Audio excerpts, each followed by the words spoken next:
Welcome back to the Driven Leadership Podcast, everybody. We're just having a little bit of fun. We're just joshing around before hitting record here. So today we're joined by Eric and Austin, and we're talking about how to cultivate and train leaders. We've had some other episodes in and around this topic. We dance around it. We kind of dip into it. But we wanted an episode dedicated to this topic specifically. We've obviously, Austin and Eric have had years of experience in this. So I want to get started by saying, where do we want to go? How do we want to handle this? I know, Austin, you were saying before we started, we have touched a lot of the areas of this topic before. So where would it be beneficial to start this conversation? Because it is a large heading, a large title. How do you cultivate and train leaders? Where should we go first? I think it would be beneficial to start with what do you need active in the organization in order to have solid leadership development. Meaning, if you don't have, kind of like the if you don't have, start here. Because if you go in there tomorrow, you don't have any leadership progression or any type of cultivating leaders, and you go in there and just start doing this without some foundational principles, you put yourself in a really large gap. Yeah. So we're talking about prerequisites. Yeah. For your what's the pre-work, or how do you evaluate where you are in that journey? And so I would start with understanding, do people feel safe? The psychological safety. Do they feel as though they can speak their mind? Are there certain individuals that can, or are there certain individuals that can't? What's your hierarchical structure? There's a lot of things there that will dictate, and I'd love to hear your thoughts on this, Eric, too. But there's so many things that dictate how leadership development happens in a company before we even get to how to develop leaders in the company.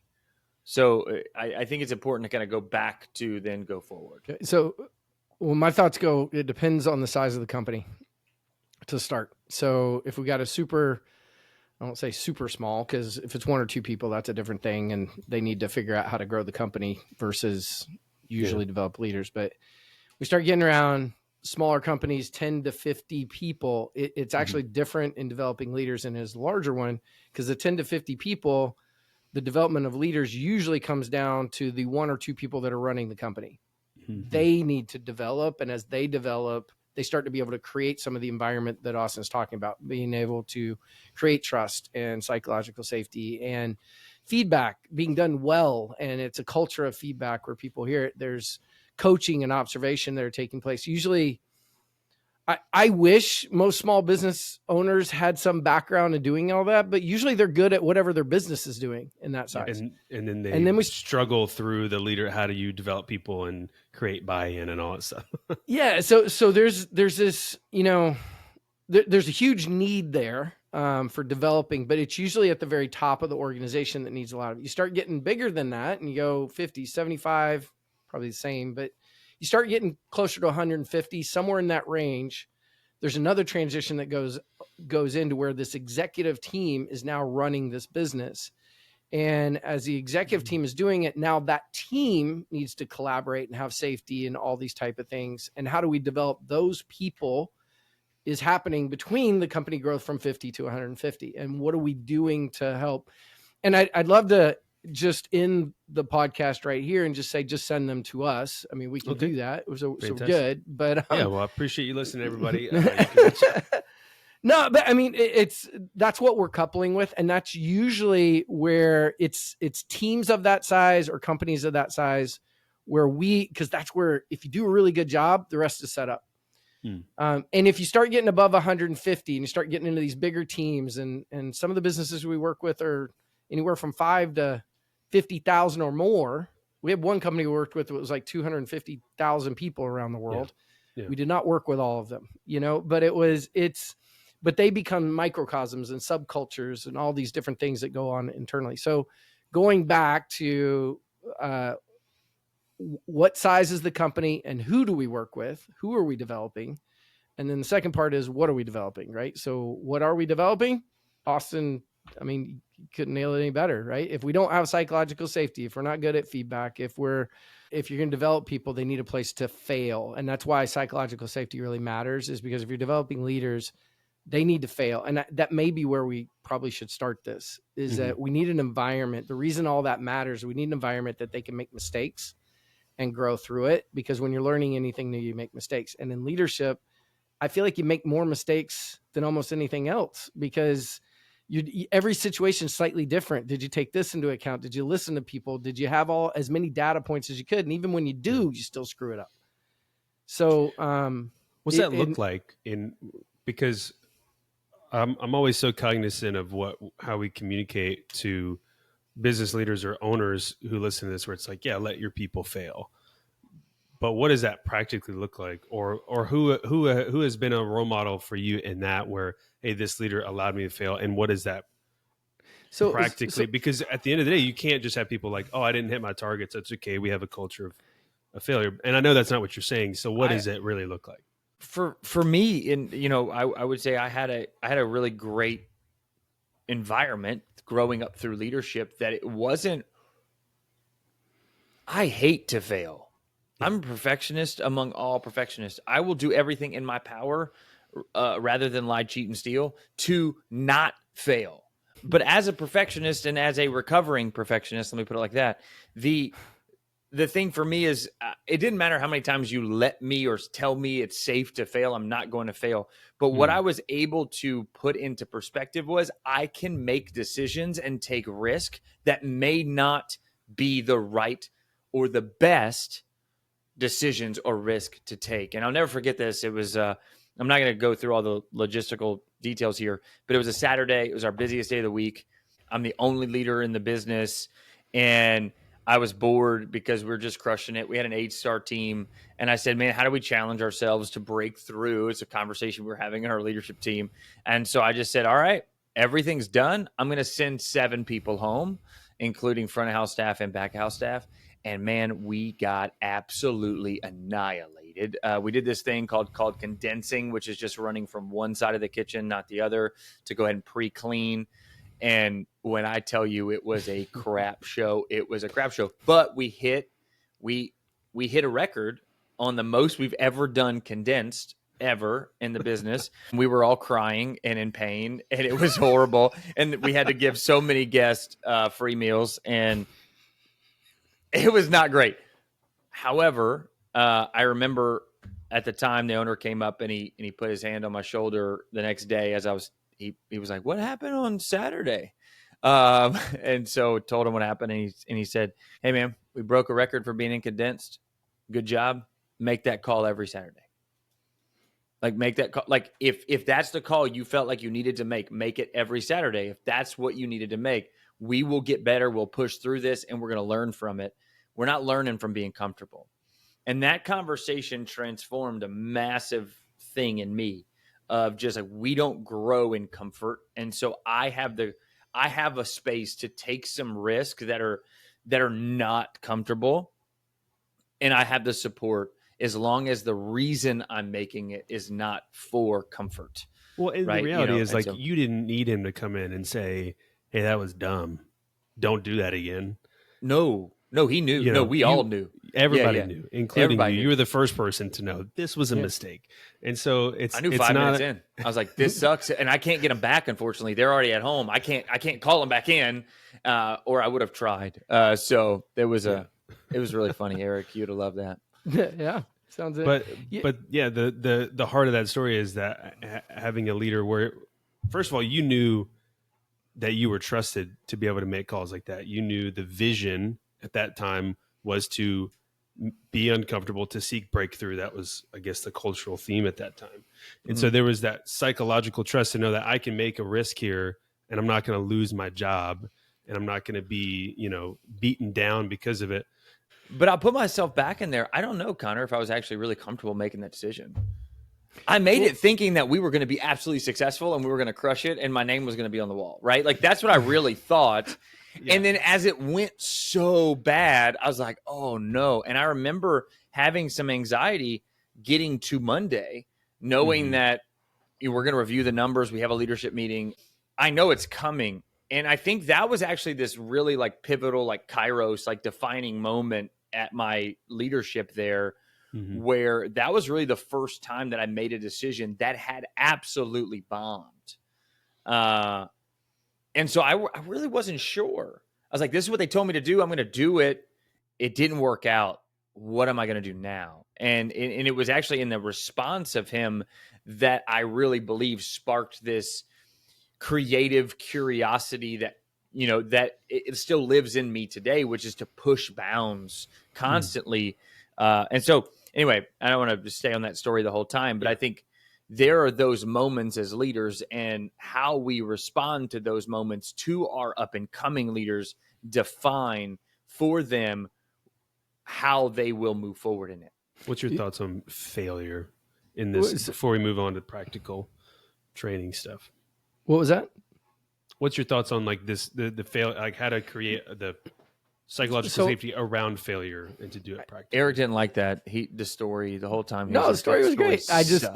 I'm like, you're batshit crazy what you did. But, no, so to me, I separate. There's a couple of factors here. So if we're looking at failure, and we got to add in what's the history, and we got to add what's the intent, what's the effort, and there's probably other categories too. But it's like, so if you've got, I got an example. I think most people on here know we also own a day spa in Southern California. Okay. So I got an example of a manager not communicating well. Okay. That's what goes on, and didn't communicate well. After not communicating well, things didn't go the way they wanted to. And then they started poorly handling the situation. They were just overly emotional, overly aggressive. Okay. If that's a one-time thing, then it's like, okay, hey, let's learn through this. And we talk through it, we coach, and we get better.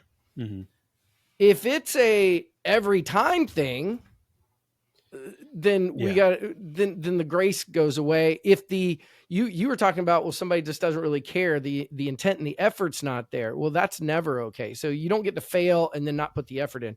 If you gave it everything you had and you're doing the best you can, then that's a coaching opportunity. That's what you want. But if it is, they gave it a so-so effort and they don't take any ownership over the failure. I mean, there's all these different factors that go into it. So where's their state of mind? What's their track record with this? So it's not what you started and you're like, oh yeah, I missed, and there's no accountability to it. No, we're talking. I mean, even I love Austin's story from the standpoint of the accountability on the backside. So it's like, hey, if you thought that went well, then maybe we should keep doing it. And he knows. Austin's like, we're never doing that again. Yeah. Because there was a side of me that I wanted to do it to prove everyone that we could do it. So there was this like, we can do it. I just didn't have the right team. That's what I just convinced myself. Yeah. So no. Oh yeah, it was the team's fault. Okay, there's leadership at its best. So no, but I guess at the end, so you say, how do you create this environment that's got fair? It still has accountability. It still has meaning and purpose. It is. It's not a pretty high level of coaching through failure. So it's not, we're not saying it's a one size fit all, make failure okay in your company. It's make certain scenarios that didn't work out coachable moments to get better. Well, it's the longer way to say it, but that's hard for people to justify, because that, fundamental attribution is like, Eric, if you make this mistake, if I make this mistake, it's just I'm learning and I made a mistake. If you make the mistake, your intent was off, your motive was off, and you're a really crappy individual. And so it's hard for leaders to separate that at times, right? Like, how do you know the heart of your person enough to be able to say, like, okay, their intent was good and their effort was rock solid. This isn't a justification or excuse, but the result wasn't there because they made the wrong decision. And I'm going to coach to that. And I'm going to be really okay with that. That's hard. Like I think it's just I think it's important for all leaders to just go. It's really tough. It's a tough road. Yeah. So all these things we're talking about, to me, you go, how do you develop leaders in an organization? And even driven leader, we are a supplement. Driven leadership, or any training organization, is a supplement to how we are coaching and working with the in-game moments. And the real question is, do we have a culture, and are we talking about the in-game moments when it's happening? Are we going through, hey, that went well, that didn't go well? We're doing, we're in it with them, and we're actually developing leaders internally, not just sending them off to a class and going, well, that was supposed to make them a good leader. That's part of it. Behavioral change takes time. Yeah. So we're working with them in the culture. That's why this whole conversation boils down to, do you have the culture? Are you the leader that can work with them? Are you putting the time and energy into it? Are they receptive to it? All those type of things. Yeah. But coaching in the game, that makes all the difference. Yeah. And that's the foundation that we can launch off of here. Cause I do want to, move forward in the conversation with the mindset of, okay, we have a business owner who there's psychological safety. There is a vision. They have all the people. Everything is good. It is for the sake of this conversation, it is an idyllic company that is starting off with 10 to 50 people, and they need to develop leaders within the business. Eric, that should feel familiar to you, because that is literally what Facial Lounge is doing right now and over the past year, where you have a growing business and you have made the decision to develop leaders from within. Is that a fair estimation? Yeah. So when we talk about in that scenario, soft skills, hard skills, what are some of the first things? What are some of the first conversations that you have with those individuals to begin the process of developing them from team member to leader of people? I don't know. It starts with the first conversation. God, I don't want to go back to the same stuff, but we have a culture where people emerge, so they're learning the job. So do we onboard them well? That matters. Okay. Yeah. Do they know what the culture is about? Do they know what's going on? So we onboard them well. When they're in there, I'm thinking of this one girl right now that came in, and she's at the front desk, and she's a rock star. And so what we do, we've had opportunities where we needed clients called out to her, different things going on. And so we give her that responsibility. We walk her through it, and let's see how she does. And when she makes a mistake, we're coaching her and working with it. How does she respond to making that mistake? And so do we have, or can we develop emotional intelligence? Do they want to grow and develop and learn new things and do new things? When they're in a conflict, so we're looking at all these things and helping them develop through it.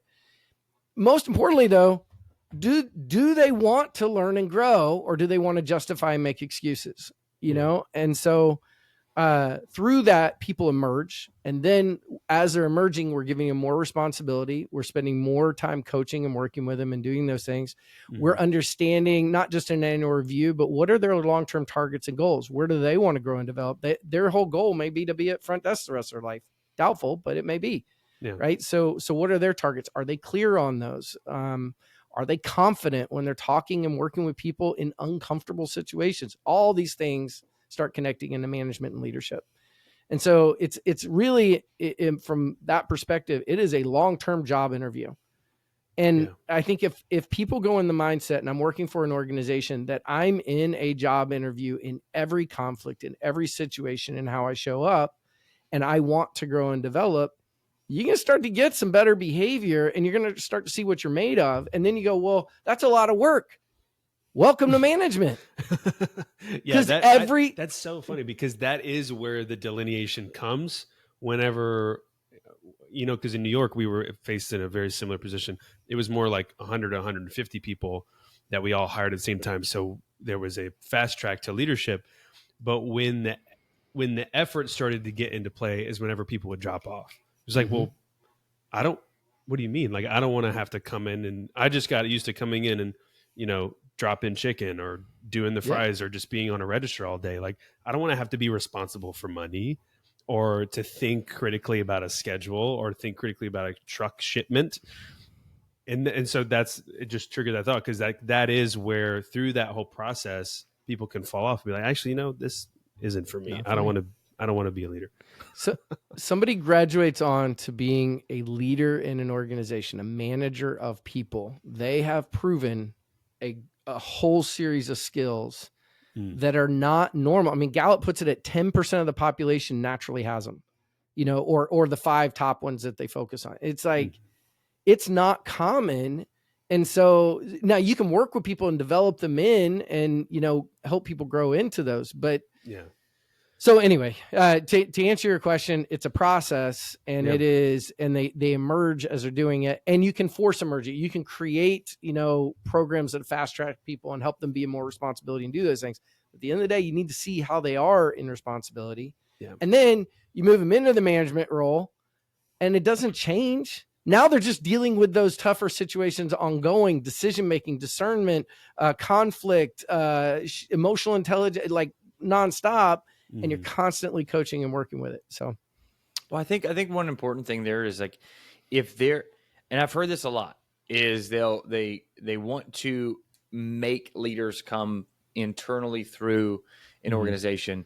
And I remember being told this early in my career as well. And it was, I'm ready for the next step. I'm ready for the next opportunity. I'm ready for that job that's open that I know is there that you want to hire for. And, the feedback I received was, if you're not doing it now, chances are you're not going to do it then. Yeah. And so if you're not garnering respect from people and people aren't following you, regardless of the position where you are right now, then why would I put you there? Right. And the conversation was a director to an executive director position. I had all the skills.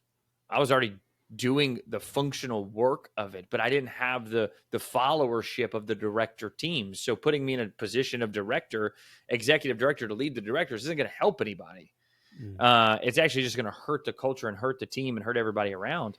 And so, the feedback, I didn't want it, but it was, when you start doing that and you are in the position you're in before you even receive it, that's when the position will come. Like, that's just what it is. And I think, though, a lot of times what we do is we're afraid to say that, or we're afraid to do that within our businesses because we're afraid to lose people. But that's some really hard feedback that people need to hear, which is, if people aren't following you where you are, you have to change behavior to be followed. And followership is a huge thing when it comes to leadership. You have to be a great follower to be a great leader. I truly believe. And so at the end of the day, are you operating in that role? Don't put somebody in the role. Don't let them be in the role. Don't operate in the role unless you're confident they are going to perform, because they've already performed in the past. And I think that's important. Just because they're a good technician or a good salesperson doesn't mean they're going to be a great manager. I think we know that, but that's how to know. Look at them, really engage. So what's Austin, your experience or thoughts around the practicality? Because I know you've built training plans for individuals. Eric's saying all the right things about it's a long-term experience level interview where you see how they cope with certain scenarios. What's your experience or thoughts around developing, written training plans? What are the pros and cons of that? What would be the advice of somebody who wants to create those really detailed plans for leadership development? Yeah, I'm convinced through, and I could be unconvinced. I'm open, right? I'm not saying I have a fixed mindset here, but I'm pretty confident in there needs to be a track and a plan. If you're developing leaders in your positions, in your business, in every business looks a little bit different, right? So if you have open leadership positions all the time and you're just looking for leaders, that's one thing. If you're hiring specific manager roles, that's another thing. But I think at any given time, there needs to be some type of track, form, understanding, and development road for every person that's going to be in leadership. And why is that? That way there's an equal playing field for everyone that gets through that gate, right? It's a protection on the business. It's a protection on the culture, but it's also levels the playing field. I don't just hire Eric because I know he's a great leader at this other company and I'm bringing him into my company and he didn't go through the same things that y'all are all going through. And therefore you're just putting him at a loss from day one. Same way with you, Connor, if you're going through that. In my opinion, there has to be some type of track within the company for internal specific, but also even if you're bringing somebody in external, that they work through consistently. So we had a leadership progression. They had to apply. once they applied into a leadership development pool, they had evaluations that they had to score certain evals by their peers on. So we would see, are they the same person when we're not around versus when we are around? Are they do they have some brown on their nose? Are they really who they say they are? We would have different skills that they'd have to accomplish, meaning that are within the leadership realm. And then we'd have different benchmarks to hit.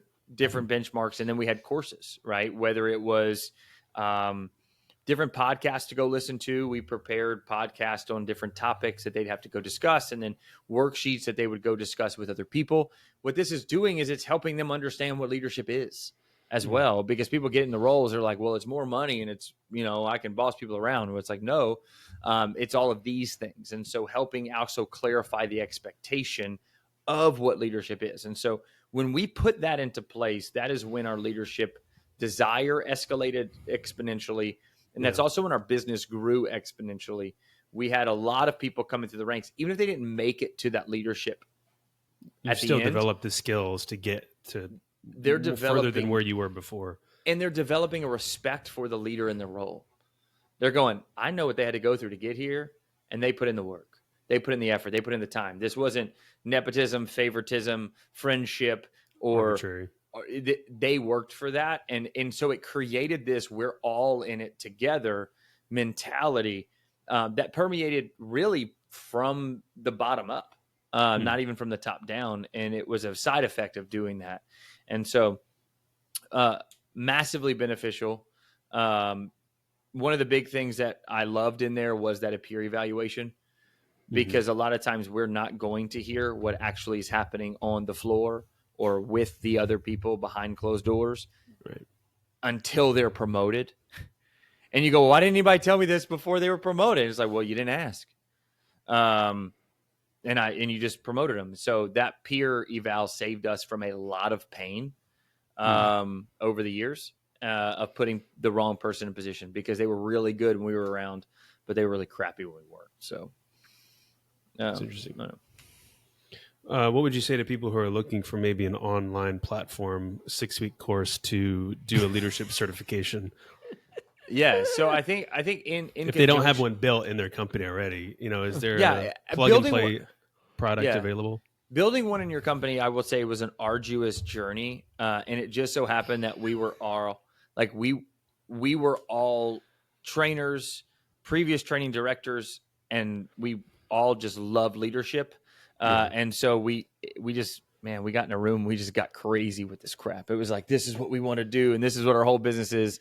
And so not everybody's like that. And so if you find yourself there, go for it. That, I believe that's the way.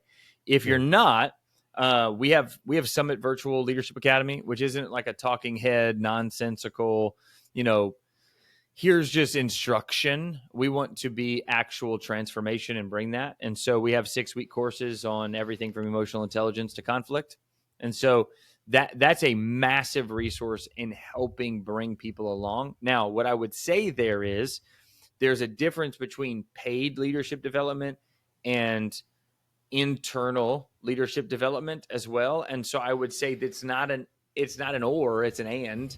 And well, that's what I love about what Eric said and what you said, because it is like experiential based. Hey, let's talk about how to deal with a conversation that you just flunked, and those people are pissed off, and let's talk about how you can go back into the room and fix it. That's experiential. And then the other side of that is, here's a curated course to develop the skills that you need. And so the combination of both of those is, and I agree, because I was in the culture, Chick-fil-A, where that happened. And it's really dangerous, because you get really effective leaders doing that. And the growth is, everybody's just on the same wavelength. And like you said, it was like almost a 50-50 split of leaders versus team members, which sounds insane. But how many of those team members were also working their way through the leadership course already? And so if everybody has that common language and that common developmental, those skills, what's the real potential of what could happen in any business, regardless of whether you're selling chicken or facials or, building a school or HVAC. Yeah. Building a school, HVAC, whatever you're doing.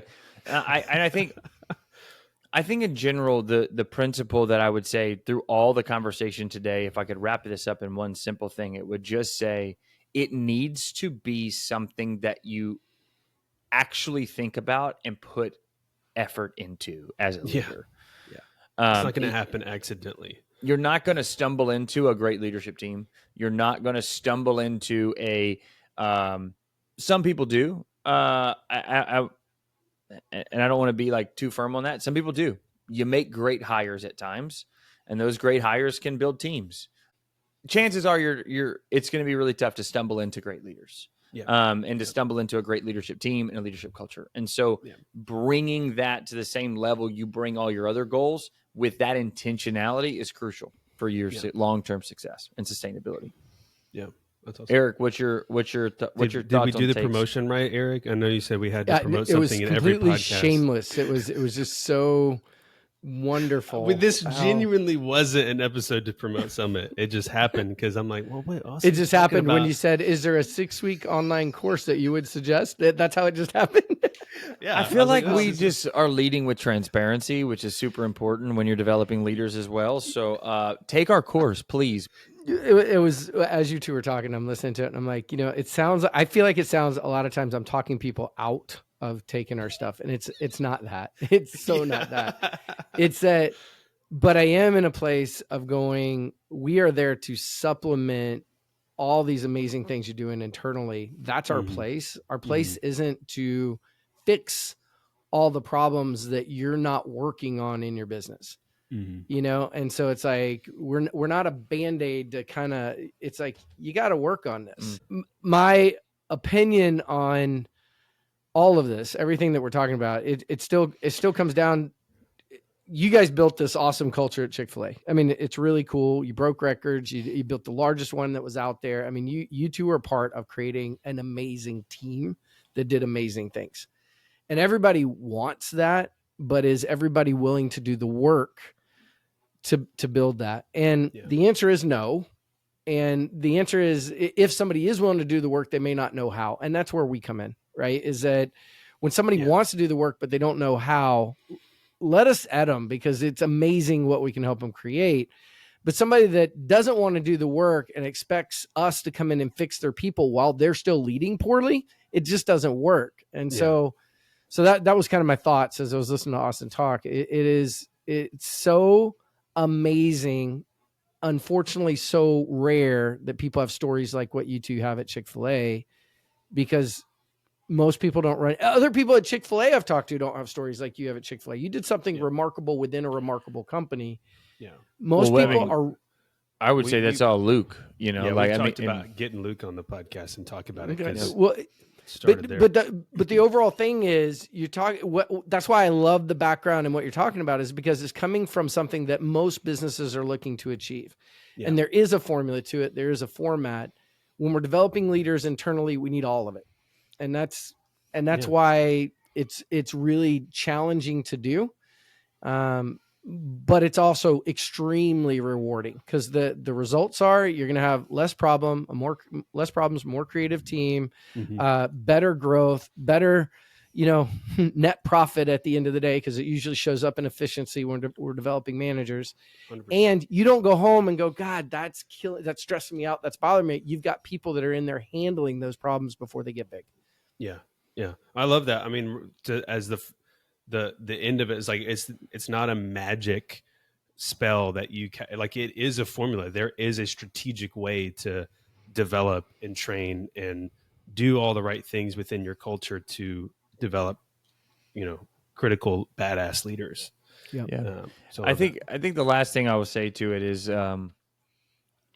even if it's not like you want to buy development or buy training or buy, like, let's just talk about what your culture needs and what you want to accomplish within your culture. A lot of times I think people view us and view our business as one of just, if I need a training, I'll go buy a training. But there's so much more that I would love to talk with a business owner about within their culture of how to bring this to life, even just them doing it. Etc. Like there's just so many other opportunities than just, hey, come buy our thing. I don't want to just you to buy our thing, or I don't want to just sell you our thing.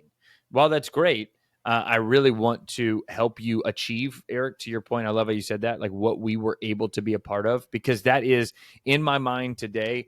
There's two teams, my bold team and the team that we had at Chick-fil-A, that will forever be the epitome of high performance teams and what we were able to accomplish together because of what we were able to do. And that started with Luke, and that went down the line. And I remember thinking, the driven team. I'm just kidding. We're working. We're not there yet. He's saying we're not there. We're not there yet. We're still too small. There's 5 of us and 2 of you are owners. So I can't really, I'm just, cut that part out, Connor. We got to seem bigger than we are. It's hilarious. Yeah. But no, I was just going to say, like, and I remember being in the position where I was like, man, this would be so much easier if we weren't selling chicken in a shitty job. Like, if you think about the job, it's really tough. Yeah. And this would be so much easier if I was in a position where they were professionals, or they'd come in a suit, or they would have degrees, or they would have all these things. Like, it would be so much better, and I could sell it so much easier. Like, getting these high caliber people in the door that want to be these high, great executive leaders. I'm like, oh, you want to come work for Chick-fil-A? Hey, how much am I making? 40. You go with 40? You know, like, and then also, here's 7 books I need you to read, 10 podcasts, and do it tomorrow. And I'm not paying anything extra for it either. But I say that jovially, but they did it. And the people who did do it are Connor, me, like the people who are now running different. I mean, I think there's 7 people that Luke grew to grow and run their own Chick-fil-A's. So it's just it's a crazy thing that I'm looking at, even other businesses, HVAC owners, etc. You have some really cool opportunities if you take, and what can come from this is really cool. Well, as always, thanks so much for listening, everybody, to another episode of the podcast. If you'd like to get in touch with us, and we would love you to, any questions or comments or future topics that you want to hear us discuss, you can email us at podcast@drivenleadership.com. And if you would genuinely like to know more about Summit, our online academy, you can reach out directly to Austin or Eric. It's Austin@drivenleadership.com and Eric@drivenleadership.com. So please share this episode with a friend of yours who may be a business owner or who may be in charge of developing leaders. We're still getting the word out about the show and about the podcast, so share it with whoever you can. Once again, thanks so much, and we'll see you in the next episode.